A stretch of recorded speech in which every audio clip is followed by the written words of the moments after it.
যারা নির্বাচনের আগে গণভোট চায় না তারা গণতন্ত্রে বিশ্বাসী না বলে মন্তব্য করেন বাংলাদেশ জামায়াতে ইসলামীর নায়েবে আমির মুজিবুর রহমান।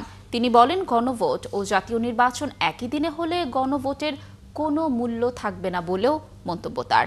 শনিবার সকালে রাজধানীর শাহবাগে স্থানীয় জামায়াত কর্তৃক আয়োজিত ফ্রি মেডিকেল ক্যাম্প উদ্বোধন করে কথা বলেন তিনি। এ সময় তিনি আরও জানান, পিআর পদ্ধতিতে ভোট হলে নির্বাচনে কালো টাকা ও পেশি শক্তির দৌরাত্ম্য কমে যাবে। জনগণের ভোটের সঠিক মূল্যায়নে পিআর পদ্ধতির বিকল্প নেই বলেও জানান জামায়াতের নীতি নির্ধারণী পর্যায়ের এই শীর্ষ নেতা। আগামী জাতীয় নির্বাচনে সকল ইসলামী দল ঐক্যবদ্ধ হয়ে মানুষের অধিকার আদায়ে ভোট যুদ্ধে নামবে বলেও প্রত্যয় ব্যক্ত করেন তিনি। দেশেও চিকিৎসা হওয়া দরকার। বাংলাদেশ দীর্ঘদিন ধরে এই অসুস্থ রোগে ভুগছে। আপনারা কি দেশের চিকিৎসা করতে রাজি আছেন?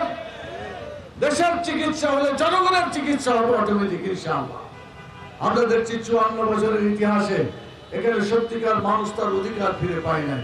আমরা একটি দলকে ইতিপূর্বে দেখতে পেয়েছি নির্বাচনের কথা বলতে বলতে তাদের একদম নাকাল অবস্থা।